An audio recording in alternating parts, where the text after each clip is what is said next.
NASA. Eu acho muito pouco provável que isso aconteça, porque a partir do momento em que os Estados Unidos diz, olha, a gente deixa Pode os passar. taiwaneses, os japoneses à sua própria sorte, isso causaria um cataclismo assim, geopolítico, porque todos os países que dependem da proteção americana, de repente, você perguntaria... Pensariam, E será aí? que eu tô protegido? Então, assim, eu pessoalmente acho que a China vai fracassar nisso e os Estados Unidos também. Do ponto de vista até de commodities, como é que a China vai fazer para abastecer 1,4 bilhão de pessoas com um bloqueio naval num provável conflito?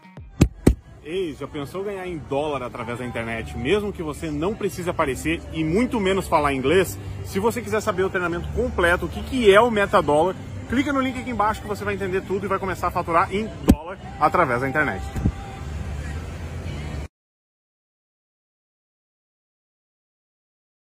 Básicas. Oliver, e fazendo uma pergunta aqui, aproveitando até o título dos seus livros, né? Mundo Pós-Ocidental, BRICS e o Futuro da Ordem Global. A gente está chegando num ponto onde os chineses estão rivalizando já de igual para igual com os americanos em vários aspectos. Inclusive o Ray Dalio, que é um mega gestor aí famosíssimo, ele escreveu um livro sobre a mudança da ordem econômica global. Ele cita lá as mudanças no passado, de quando, por exemplo, os ingleses passaram os holandeses, os americanos passaram os ingleses. Ele fala que isso vai acontecer agora com China passando os Estados Unidos. Em termos de PIB, sem dúvida, isso vai acontecer, porque já tem um PIB gigantesco e cresce mais do que o PIB americano. Só que os americanos ainda são donos da moeda de reserva mundial. Então todo mundo faz comércio com dólar. E a China tem aquele plano de uma nova rota da seda. Então, qual é o plano da China para conseguir desbancar ao longo do tempo, sem envolver uma guerra, por exemplo? Pode ser que aconteça uma guerra, mas americanos passarem ingleses sem guerrear com eles. Na verdade, a Alemanha que acabou entrando ali no meio. Qual seria o plano chinês para assumir esse protagonismo e não ter um mundo bipolar, mas um mundo onde a China realmente volta a ser o reino do meio, como eles consideram? Do ponto de vista vamos dizer, de teorias, né, das relações internacionais, tem algumas teorias que preveem uma transição pacífica, se você acredita que o comércio tenha, de fato, esse impacto pacificador sobre o sistema internacional, você também pode acreditar que a China, apesar de se tornar uma potência muito maior do que os Estados Unidos, se integra na ordem existente de maneira pacífica, porque é no interesse dela. E essa foi uma postura defendida por vários pensadores liberais que pró-globalização nos Estados Unidos. Essa é uma postura menos frequente, menos comum na China, onde uma postura que a gente chama de realista, que a princípio espera que uma transição de poder, né, de uma transição hegemônica, sempre traz um grande risco de conflito. Essa é uma postura mais comum na China, ou seja, uma expectativa de que os Estados Unidos não permitirá a China, vamos dizer, a ascensão plena chinesa e a volta chinesa ao centro do mundo, né? A expectativa, a princípio, é essa. E, de certa forma, o que acontece agora, os Estados Unidos querendo ativamente atrapalhar o processo de modernização da China, o tom cada vez mais bélico dos dois lados. Aquilo, quando eu falo com pessoas na China, eles dizem, olha, a gente estava plenamente preparados para esse tipo de coisa, a gente sabia que ia ter algumas décadas de uma janela em que a gente poderia fazer comércio livre com os Estados Unidos sem interferência política praticamente, mas agora a gente está se preparando para essa nova realidade mais difícil para nós. Então, isso explica porque houve grandes investimentos na capacidade militar chinesa ao longo dos últimos anos, uma preparação ativa para, ou seja, um investimento grande para preparar a população para um cenário econômico mais difícil, para possíveis sacrifícios econômicos para enfrentar os Estados Unidos, ou seja, isso claramente existe.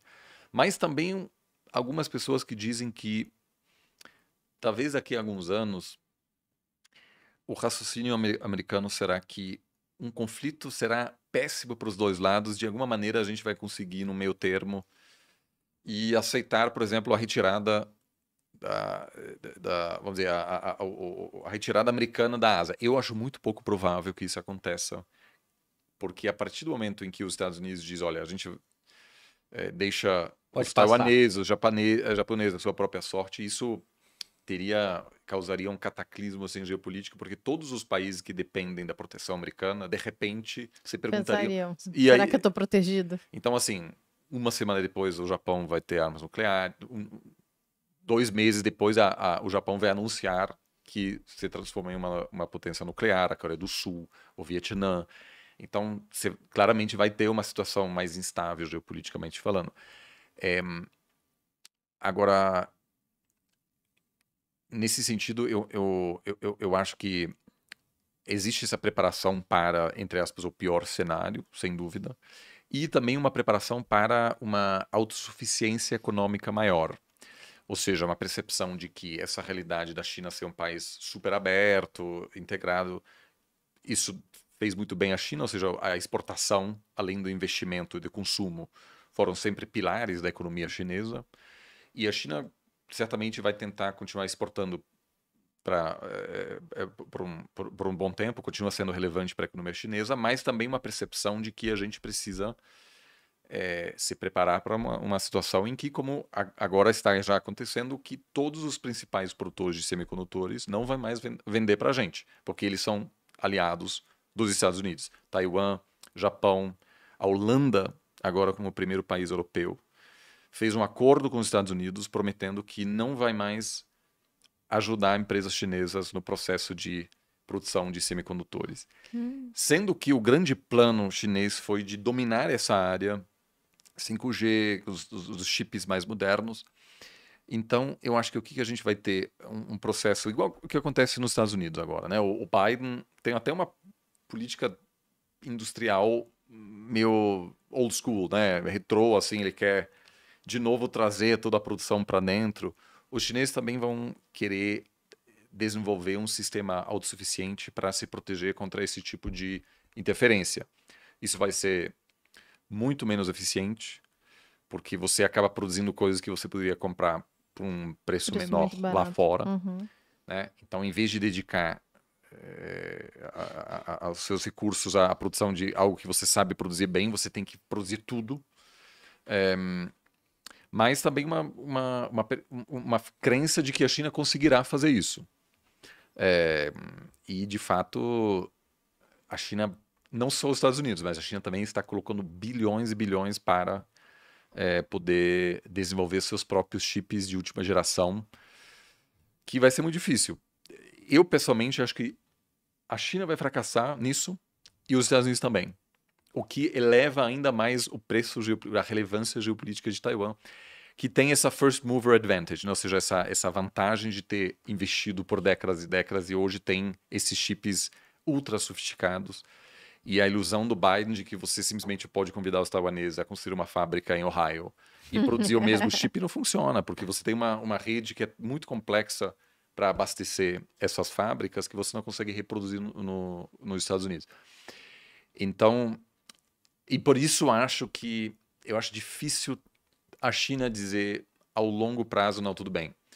Os americanos estão aliados com os taiwaneses, eles estão aqui a poucos quilômetros da nossa fronteira, lá tem todos esses chips que a gente precisa, mas não temos acesso à paciência. Não, eu acho que o Xi Jinping quer entrar na história como a pessoa que reintegrou Taiwan, ele já disse isso muitas vezes publicamente.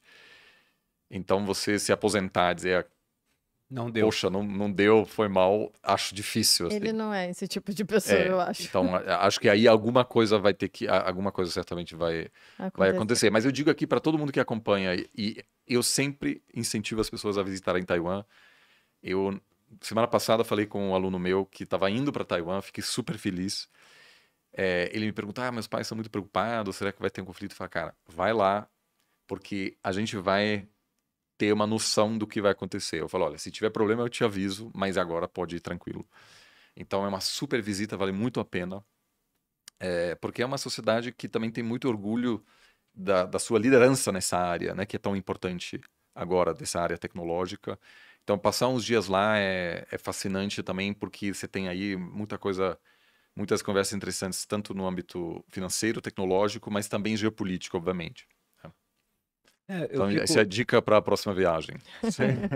Eu fico me perguntando sobre outros aspectos até desse possível conflito, né? Tudo bem ter essa questão dos semicondutores que é mega importante, uma fonte da qual provavelmente virá toda a inovação, mas eu deixo aqui um provável, porque a gente não sabe o que vai acontecer no mundo com o passar do tempo. Aqui no Brasil, em 1984, a gente criou uma lei chamada Lei da Informática, que era para desenvolver a indústria de computadores brasileiras. Deu super a certo. Cobra, né? Computadores brasileiros. E na época se acreditava que, olha, é o hardware que vai ser o futuro. E depois se viu que o software foi o futuro. Então a gente proibiu a importação de computadores de fora para produzir os nossos, não produzimos direito. Essa proibição de importação também, por exemplo, proibir importação de tecnologia de um país para o outro, tornou a indústria brasileira menos produtiva, porque com o computador você produz mais, pô, é mais fácil ter o controle das coisas, planilha, etc. Não tinha esse tipo de coisa, então a gente acabou ficando para trás. Então esse tipo de investimento massivo acreditando esse é o futuro, às vezes o futuro não vai ser aquele. Exato. Vai ser outro. Então pode ser um investimento muito mal feito no final, que vai queimar uma tonelada de recursos que serão mal empregados em ambos os lados. Mas o que eu penso num conflito deles é também do ponto de vista até de commodities. Como é que a China vai fazer para abastecer 1,4 bilhão de pessoas com um bloqueio naval num provável conflito? Né? De quem que eles vão conseguir importar, se também tem essa pressão dos americanos que você não pode se aliar à China, ainda mais se acontecer algum tipo de conflito.